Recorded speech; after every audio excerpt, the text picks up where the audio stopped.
Okay, thank you very much. I'd like to re-welcome our web audience. Next up is Frank Natoli, our Chief Innovation Officer. He will be running through just a handful of slides talking about our development efforts, and then we'll go right into a couple of new innovative product demonstrations. Again, our web audience, you won't be able to see the demos, but for the replay, we will have those videos available. So, Frank. Thanks, John. Good morning, everybody.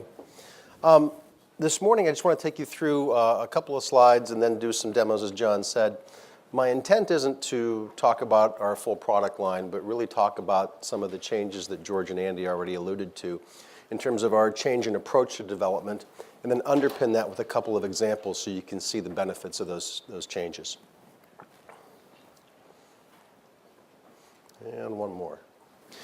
So what this graphic is intended to represent is all the elements now that both figuratively and literally, both through process and through organizational structure, are part of our innovation organization or innovation process. Typically, as Andy said, we're thought of as the safest pair of hands in the room. And if you look at the left-hand side of that circle there, where we talk about product and solution management, development, and operations, the engineering rigor that we put behind our products that George alluded to, Design for Six Sigma, Shane and Green Y, Shane and Red X, et cetera, designing to failure rather than testing to pass, that sort of thing, has really given us over the last couple of years what I believe is a great advantage in reliability. And that's another great underpinning to make sure that we've got profitable service operations, that we're able to sign SLAs that support great outsourcing agreements. And all that's very, very important. But as Andy said, that's not the whole picture when it comes to innovation. It's important that we collaborate. It's important that we start to pull in technology, not only of our own design, but with our customers. And it's important that we have a way to bring those innovations to market with speed. The left-hand side of that chart puts a lot of care into development to making sure that you have robust products. It doesn't necessarily generate a lot of speed. So what we've done is start to increase and ramp up our partnerships with customers, with suppliers, manufacturers, and with technology partners to start to bring things to market a little more quickly. And we've also started to leverage differently all of our locations around the globe. So let me give you a picture of what we've got available to us around the globe now. And I'll start maybe towards the right-hand side. So in India, we have a couple of development facilities there in Mumbai and in Hyderabad. These facilities were opened, the Mumbai one, maybe about 5 years ago, Hyderabad over the last couple of years. And that's gone from, for us, an area where we do coding and kind of take the mechanics in the factory of software development to where we've now got true product development and ownership. Mumbai owns our Agilist software product development and product management. We've gone there to a facility where we have over a couple of hundred engineers and it's top flight talent. We were recently ranked by several of the top universities in India as a dream job provider because we're continually upgrading the talent. We put a lot of money into training, and young college recruits get to actually own and develop and help set the direction for the products they're working on, not just do coding according to what some architect across the globe is telling them. And that's been a tremendous advantage for us. We've stabilized attrition. We've been able to pull in a lot of great new talent, and it's been very successful. Hyderabad is now an area that we're using to supplement our advanced services work, whether that be a concierge video product that we'll talk about a little bit sooner here, or data analytics. We're able to pull in PhDs and get a lot of great talent in that region to supplement where we're taking our products and services as well. Shanghai, China. Shanghai, and by the way, the other piece that I want to mention here is that another benefit is not only access to talent as you go around the globe, but each area has its own individual and unique needs that help you focus on pieces of development. So the other piece about India, as George mentioned, it's incredibly cost competitive there. You need to develop new innovation. You need to be able to deploy it at a cost you can afford. And our partnerships there on the hardware side have also helped us to drive forward. And I'll talk a little bit more about the 429 that resulted in. Shanghai, China is one of the most difficult areas in the globe to handle cash. The volumes are sky high. The volumes per transaction are sky high. The quality of the notes isn't great. And you have to have incredible robustness to be able to not only perform, but to be able to meet your SLAs for service agreements. Shanghai, China is our center of excellence for cash handling now. We've rolled out some AFD, that's our dispenser improvements over the last year or two that were all led and developed by our China team. Also an outstanding talented team. Brazil, Sao Paulo, and in Brasilia. Our new gas Tecnologia acquisition is in Brasilia. Over 100 employees there focused on logical internet and mobile security added to our talent base.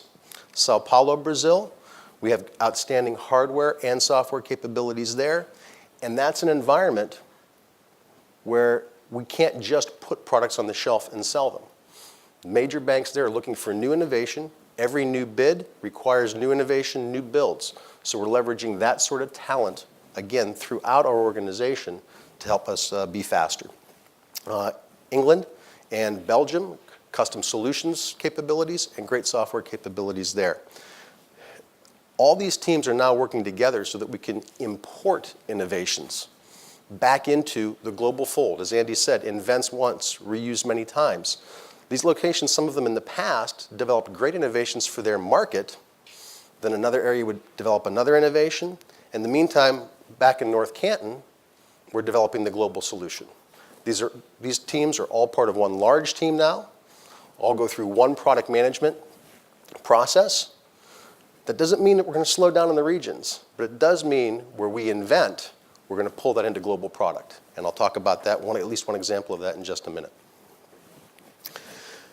The other philosophy that I want to talk about real quickly before we start talking about some of the products and the ways in which this has manifested itself is about how we focus innovation. Innovation isn't just an aimless quest to apply whatever fancy technology we think sounds good. It's really about helping our customers execute their business. In retail banks, their focus is on the consumer. User experience is at the core of what retail banks need to focus on now, above and beyond operational efficiency, to drive revenues, to drive customer loyalty, and make sure they've got the latest products and services that their customers demand. And we spent about the last year and a half doing consumer research around the globe, 6 countries all over the world, and not just about ATMs, but about banking experiences. And it was amazing the amount of commonality that we saw around the globe. Customers, of course, want to be safe and secure. They want to make sure that when they execute a transaction, it's reliable. They want to make sure that they're well informed as they're doing their banking. They want to be connected. But what all that boiled down to was that they wanted to be in control. Across the board, consumers have so-so levels of confidence and trust in banking systems in general. They don't like surprise fees. They don't want to be forced into any particular channel of service. They want to have choice, and they want to make sure that they're in control of that very important aspect of their life. So as we think about innovation and how we go about it, of course, reliability and security are foundational. But providing the connectivity it takes to allow consumers to do what they want, where they want, any way they want it, and driving a user experience that's built on top of that efficiency is also very important. So the next couple of slides here, I'll talk about some products that bring some of those concepts to life. So what's depicted here in the slide, what you see here off to my left, is our millennial-inspired ATM. We showed this at the Consumer Electronics Show in partnership with Verizon in January of this year. What this really represents is a self-service device, an ATM, distilled down to its essence. As this sort of automation device is going to continue into the future, and connectivity allows us to dematerialize more and more of what the hardware is, the basic value proposition is still a digital to cash or digital to item of physical value transition. What do you really need to do that? You need the module that receives or dispenses the item of value and some way to communicate. There's no card reader here, there's no printer, there's no pin pad, and to be able to do that, you have to have connectivity pulled back into a cloud environment. There's also a very small footprint. Now, if we start to think about what that really means, it changes the way software is written and deployed, the heaviness of that. It changes the size of the deployment. It changes the cost of maintenance. It changes the cost of the device. And now we can start to get many, many more points of contact and deployment. Very simple to add two-way video to that. And those are all the concepts that we talked about at the Consumer Electronics Show. It's a simple device, but it embodies a lot of change. And that's great that we're thinking about that. But how does that manifest itself today? We've already launched at least 3 products. And these products are all available this year based upon what we've learned in this concept. So I talked about innovating for speed. Within a year, we've gone from concept to production on many of the concepts employed here. So the Diebold 429, there's low power computing architecture and so forth contained here, which I'll talk about in a little bit, and that small footprint that was so important for cost. The connectivity, our concierge video product that is available now in the market, was birthed here with this design. And our mobile cash access, which we demonstrated on this product in January, is now available as a commercial product. So let me talk about those just for a minute. The 429, as George said, was the only ATM that met the Ministry of Finance's specifications for power consumption. The problem that we solved here, and if you think about innovation, I'd like to think about it pretty simply. What's the problem? Who are you going to benefit? And how does it help your partners and your customers make money? The problem here was financial inclusion for the vast majority of people in the Indian population.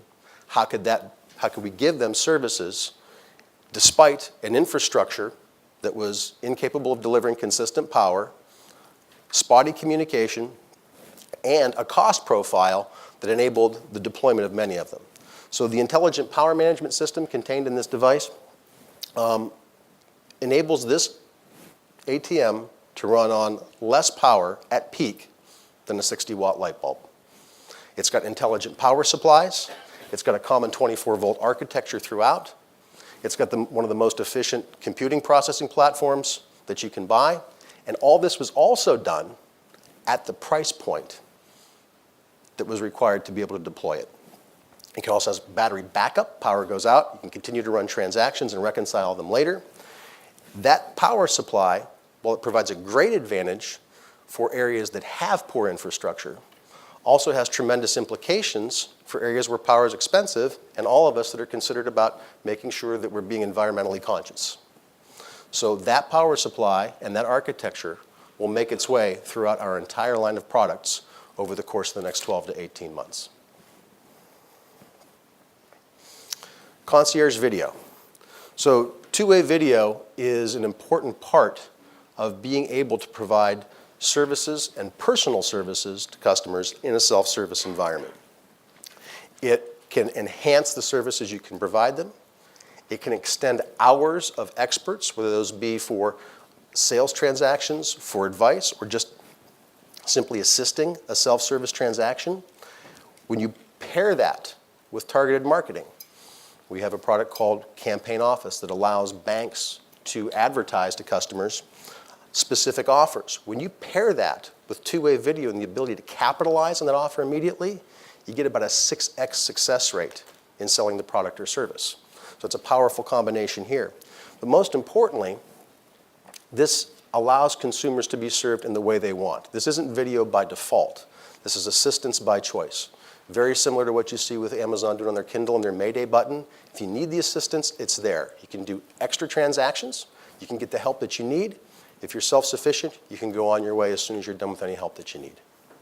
And by the way, that's going to be deployable and is deployable across our entire line of terminals. It does not take a dedicated terminal to do it, and we can do it anything from the lowest end terminal we have to our branch performance series. Mobile cash access, I won't talk about too much on the slide because I'm going to do a demonstration, but this really speaks a lot to security and convenience to allow you to queue up a transaction whenever you would like, go to the ATM, say I have a pre-queued mobile transaction, and execute the transaction very quickly. It enhances security, enhances convenience, and I'll talk about it in just a moment. And finally, and again we'll go through a product demonstration here, is an example of where we may be going with our new branch performance series. So last week at BAI, we launched a production version of our branch performance series. It can do about 90% of the transactions that a teller can do, which is more than an ATM, which is about 70%. We've got a long history in branch. We started back in 2008, 2009 with Dexia Bank, which is now Belfius, helped them deploy the first cashless branch in the industry, enhanced security, enhanced customer service. We've had some great recent experience with Bank of America, and we've really learned a lot through this partnership. It's right exactly in the model that we talked about. They're helping us to learn, they're helping us to understand their features, and we're utilizing our extensive custom development capabilities to deploy custom terminals for these customers very, very quickly. Now that's manifesting itself. As I said, we just launched our branch performance series, introduced it at the Retail Delivery Show last week in Denver. And as we start to think about design and what are we using, what sort of user experience do we want to have, what we're showing here is where that experience is starting to take us and what this might look like in the future. You can see it's a sleeker design, it's smaller. It's meant to evoke an interaction with a teller, with a human being. When you talk to a human being, you know where their eyes are, you know how they're going to look at you, you know how they're going to hear you. They're going to hand you something, you know where their hand is to hand you something. The entire layout and design of this terminal is meant to evoke the same thing. Two-way video will be right there at eye height. The speakers will be coming right at you. Your user interface is in one common, sleek location. And as we'll go through a sample transaction, you'll see even the screen flow is conversational in nature. Everything is meant to take you away from feeling like you're using a machine to make you feel like you're interacting with some intelligence that represents the bank's brand very, very well. I know I went kind of quickly. I wanted to make up some time, but I'm going to have Jim Block step up and assist me, and we'll go through a couple of demos here. So let's go to the branch performance series first. Okay, thanks, Frank. Like Frank said, this is intended to be a different kind of a terminal inside the branch than an ATM. From a user-centric perspective, we're trying to create a different experience than an ATM experience. After all, most users, when they come into a branch, they've walked past an ATM for some reason. And that's the reason we want to try and make the user experience more teller-like, because that's the historical perspective that they walk into the branch like. You should be able to watch this on the monitors as I'll turn my back to you. But right away, you see that it is conversational. It doesn't ask me to insert my card. It says, "How are you?" And you, much like you would with a human teller, you would introduce what you're there to do. So I'll simply do what it invites me to do, and I'll do a withdrawal. Now it asks me for my identity, so I will identify myself with card and PIN. And this would be adaptable to any mechanism of identification or authentication that the bank might want to deploy. It could be NFC, it could be something that we're going to show you in a minute, which would be a mobile cash access. Now, I could just enter the amount that I wanted into this, but the other thing that people often do when they go to a teller is they want specific amounts in specific denominations. So that's what I'll choose. Now, the millennial aspect of this, how people are used to interacting with their devices, whether it's their phone or their iPad, is also mimicked here in that I can choose the denominations, and as I slide them down into the dispense queue, notice that it will be X1, X2 as I drive, so far I can keep track. I have 2 10s and 1 1. I'll just get one of each. This can be particularly handy if you go into the teller at graduation time or wedding time where you want money for gifts and that sort of thing. I have a funny story about my son who lives out of town but still has a local bank, came up to his local hometown and wanted to get a gift, $50 for a wedding gift. They didn't have $50 in the ATM, so he went into the branch. That branch did not have a way to identify him because he only had his ATM card. He actually had to go through the ATM, get $60, go back in, and ask for a 50 and a 10. Yeah, so you'll also be able to identify yourself here with your driver's license, et cetera. So any way that a teller can identify you, this unit will be able to identify you. And if you take a look, I'll refer you to some of our web resources. You will see our new branch performance series with all of those technologies embodied and ready for sale now. Now, I mentioned, I had told it that I wanted an e-receipt. It's simply confirming my email and now asking me if I'd like to do something else. Notice this is real money, so I'm not going to go and redeposit this, but there is a recycler in here, as you would expect in a teller environment. So for the sake of time, we'll just move on. But I do want to do another transaction. Often, like you do in a human environment, you might ask for information. So here we want to present that rather than just a very cold, here's your balance amount. What I can do is say, I'd like to see not just the balances, because here are the balances of my checking and savings and a joint checking, but I want to see something a little deeper on those particular two. So it will show me and offer me what timeline would I like to see that. And if I choose 1 month, I now can see the actual cash flow out of those accounts on both of those accounts simultaneously.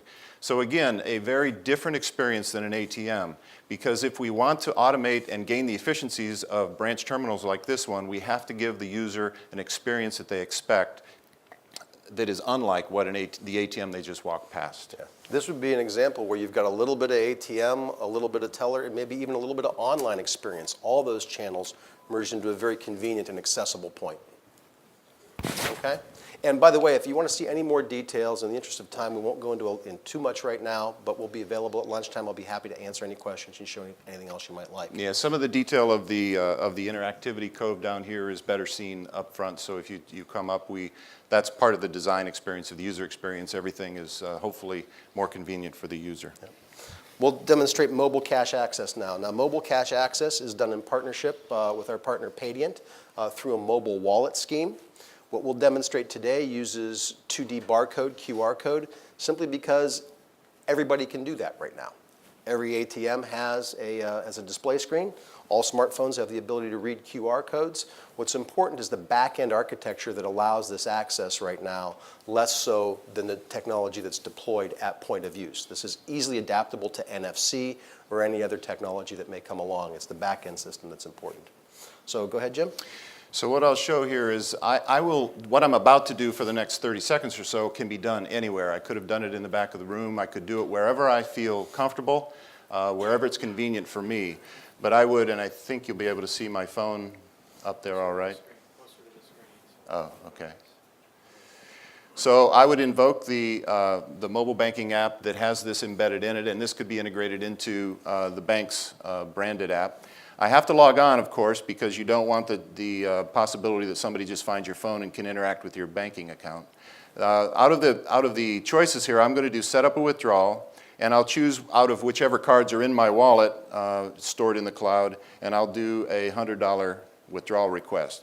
That request has now been registered. I could have done this anywhere, and at this point now, I would walk up to the ATM, and as you can see, it says touch the screen for mobile cash access. All I have to do is touch the screen, show the phone the barcode, and that's it. The barcode indicated to the cloud system that this is the transaction that you're about to do. The phone got it, associated that barcode with the previously queued transaction, and then authorization to dispense that was given to the machine. From my perspective as a user, it was very fast. It was that took, even including the dispense time, less than 15 seconds to occur.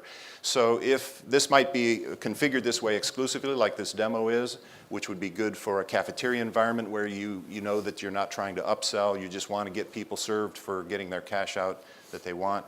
It could be included in a more full function ATM, with this being one of the functions that it provides. And again, tremendous advantages here when it comes to security. There's no card to be skimmed. There's no PIN number to be captured. One-time authorization code, you use it and you move on. So, and this is live today, by the way, at Wintrust Financial. One more element on the phone is I can walk away and review any of the transactions I've done that particular method, so I have them available to me. Yep. And for any of these, I'd refer you to our YouTube channel as well. You can see a lot of online demos to back these up. And again, I'll be here at lunchtime. Be happy to talk about our full product line, but really talk about some of the changes that George and Andy already alluded to in terms of our change in approach to development, and then underpin that with a couple of examples so you can see the benefits of those changes. And one more. So what this graphic is intended to represent is all the elements now that both figuratively and literally, both through process and through organizational structure, are part of our innovation organization or innovation process. Typically, as Andy said, we're thought of as the safest pair of hands in the room. And if you look at the left-hand side of that circle there, where we talk about product and solution management, development, and operations, the engineering rigor that we put behind our products that George alluded to, Design for Six Sigma, Shane and Green Y, Shane and Red X, et cetera, designing to failure rather than testing to pass, that sort of thing, has really given us over the last couple of years what I believe is a great advantage in reliability. And that's another great underpinning to make sure that we've got profitable service operations, that we're able to sign SLAs that support great outsourcing agreements. And all that's very, very important. But as Andy said, that's not the whole picture when it comes to innovation. It's important that we collaborate. It's important that we start to pull in technology, not only of our own design, but with our customers. And it's important that we have a way to bring those innovations to market with speed. The left-hand side of that chart puts a lot of care into development to making sure that you have robust products. It doesn't necessarily generate a lot of speed. Okay, thank you very much. I'd like to re-welcome our web audience.